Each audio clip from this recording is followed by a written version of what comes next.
You work hard to grow your business, and you deserve security.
What's going on? Presidential music stop. Let's stop the presidential music, man. Shout out to the great nation that is the United States. If you guys seen the screensaver, you know we're here this morning. We're here this morning.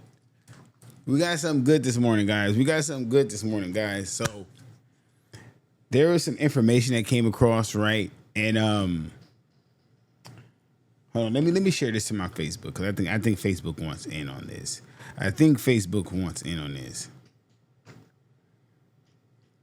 And this is like I say, this might not be real. This might be just rumor, but this could possibly be a matchup in the city of Santa Ana in Orange County, coming up for the mayor race 2026. Now this is kind of a prediction. Like, so these are my opinions. That's what I've seen. So don't hold me to that. Like I say, it's opinion based. So we're gonna get some people in here. Let's get this shared, right? We're gonna share this one, right? Because let me turn the volume off. Because what we want to do is get people in here. We want to see people. Because I want y'all honest opinion. I'm not biased when it comes to this type of stuff. Because for the simple fact of for the simple fact that this is, it's politics, man. Everybody has their own beliefs. Everybody has their own, understanding. Streaming now.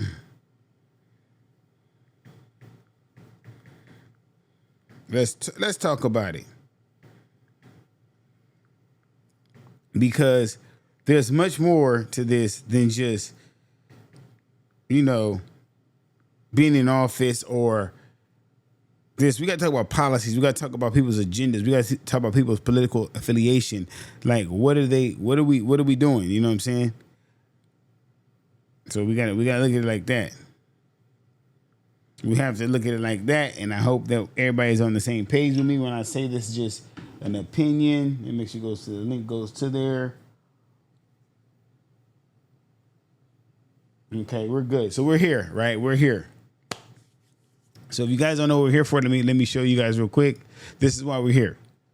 The Santa Ana 2026 run for mayor now, this is all speculated. Only one person has really announced that they're running. That's Dwayne Shipp, city commissioner, community leader. He believes in building community partnerships, growing small business, economic opportunity, preserving our history, investing in our future, safe neighborhoods, and strong families. That's his stance, right? Now, by definition, what I just said, what he's let to be information, that would sound more Republican, conservative, kind of, with the whole preserving our history, investing in our future, safe neighborhoods, strong families, growing small business. I believe in capitalism. I'm for that. And economic opportunities, right? Building community partnerships. That sounds more Republican, conservative. I'm not saying he is. I'm just saying that's what it sounds like for the most part. Now, you hear me over because we're going to look at this picture and we're going to talk about what's going on, guys. Right now, we got Jonathan Hernandez, Santa Ana City Councilman, Ward 5 since, I believe, 2020. I did assist on this campaign. We do have old interviews about that. And his stance is fighting for affordable housing and worker rights, investing in youth education, prevention, expanding opportunities for all communities, transparency, equity, and accountability. That sounds more liberal democratic to me. That sounds a little bit more liberal democratic to me. So I would say that for that. Now let's get to the elephant in the room, which is our lady here, Valerie Amico. How you say that last name? I don't know. But she believes in public safety, gang prevention, tackling homelessness with compassion and action, economic development, good paying jobs, quality neighborhoods, and strong communities. That sounds democratic to me, more on probably the traditional democratic. I wouldn't say liberal, because she really didn't take a stand on ICE when ICE came through Santa Ana, but that's not why we're here. We're here about these three candidates running for the mayor of Santa Ana in 2026, come November 3rd. What are you guys going to do, right? And so when doing this, guys, right, we have to actually look at everything in its totality. We can't play favorites, because I don't like how this looks from the outside. You're looking at a city turn where the population might determine what gets voted on, meaning is it going to be a race thing where predominantly Hispanics going to go for Jonathan because Jonathan has very strong ties to the community when it comes to that. He just did a Black and Brown community event. He's done walks to Santa Ana to show Black heritage. He's done a lot of things. Being that I was from there at the beginning, it's kind of interesting, right? And a shout out to my recent followers. I had Juice Culture Clips follow me and Red Rum follow me from Kick. Shout out to y'all, right? So let's get into it, guys. I don't want to prolong this. I'm not going to sugarcoat it. I don't want to make this about my opinion. I want this about the facts, right? And we got to keep the facts. Now, we're dealing with this election, guys. There are some policies I want to know about. Now, I don't live in Santa Ana. I'm not a resident of Santa Ana, all right? So I can't vote. If you are a resident of Santa Ana and you're watching this, or you have an opinion on this, this is what we want to talk about first. Homelessness. Homelessness is a big top concern for voters and people in the city. You see me where you go, right? Now, which candidates are talking about expanding shelter capacity and transitional housing, improve mental health and addiction services, balance compassionate outreach with enforcement of public safety laws, and coordinate with Orange County and neighboring cities? Which candidates are going to talk about that? Now, if I read it too fast, I kind of mumbled it. It's the coffee kicking in, so I'll say it again. Expand shelter capacities and transitional housing, which basically means more homeless shelters with a higher capacity. I think the largest shelter we have might be Yale Navigation Center at 400 beds. The next one is Anaheim Emergency Shelter with 325 beds for the homeless people or unhoused people. Now, these shelters only operate with a city tie thing, and these shelters have transitional housing, meaning what these shelters do is they take people from being homeless, run through their program of trauma-informed care, harm reduction care, and they get them with case managers, housing case managers, and they get them into Section 8 housing, rapid rehousing, and low-income housing, stuff like that to get them off the streets. But that doesn't work if you don't have improved mental health and addiction services. A lot of these homeless people suffer from baseline mental health addictions, or mental health problems that lead to addictions by self-medicating, right?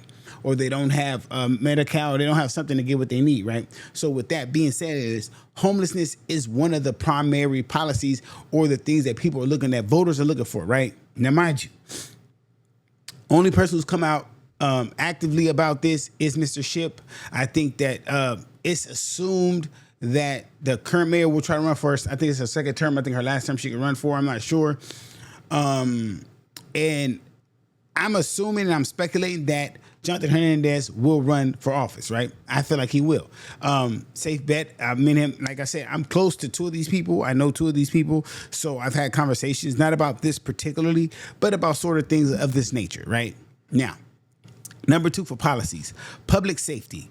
Now, public safety has been prioritized by residents in Santa Ana. There's been local shootings and murders lately. The crime rate has risen a little bit, I think. Let's check out the Santa Ana crime rate. Let's see Santa Ana crime rate for 2026 so far. We're halfway through the year, so they should have some numbers. Crime rate in Santa Ana, California. Here we go. See, yeah, this is kind of high. Overall crime rate in Santa Ana is generally higher than national and state averages through property crimes trend slowly through California state averages. The violent crime rate sits at 493 incidents per 100,000 residents in Santa Ana. That means this rate is approximately 37% above national average in Santa Ana. A lot of y'all don't know that. Violent crimes. So when I say this, right, it's saying that violent crimes are 30% higher than the national average in Santa Ana. That's why public safety is number 2, because also homelessness ties into that public safety market as well. Because don't think someone's homeless just because they look dirty or bummy. Homeless is people who roam the streets with nowhere to go. They might get parole. They might get out of jail. So I already knew what I looking, but I wanted to for sure to give you guys the for sure numbers about this. Is that homelessness, public safety, and Santa Ana is a big deal, right? Now, what do we say with public safety? I know for a fact that there's a couple, I think, lawsuits with the Santa Ana Police Department. I'm not sure, for killing people. I don't know how that's going right now, but what I will say is the residents continue to prioritize police staffing and response time, gang prevention programs, crime reduction, traffic enforcement, emergency preparedness. Now, I believe the gang prevention programs are what's been put in place most by Santa Ana gang units and stuff like that in those neighborhoods. It's a little more heavier in Santa Ana. I think Santa Ana probably is the city with the most gangs than anywhere in Orange County. Like I said, that's just my opinion. You guys can check the fact. That could be opinion based. You know what I'm saying? These policy are community based prevention policies and programs that they want, right? The police staffing and response time has always been an issue in Santa Ana, right? Do they have enough? I know they're implementing, they're hiring more. I see they have job on their job boards for this position. If you want to be a police officer, hey, go down to Santa Ana, right? But what we're talking about here right now is this whole election with these 3, right? Now, the third policy. Now, this third policy, guys, I feel like is a county-wide policy, if not a statewide policy that people are focusing on. But this a key proposal in the high housing pressures for Orange County Santa Ana faces because of the border. So Santa Ana, if you're not familiar with Santa Ana, which you should be if you're from Orange County, but if you're watching my stream, you don't know, and I'm talking about, you're like, hey, where is he talking about? This is what I'm talking about. Santa Ana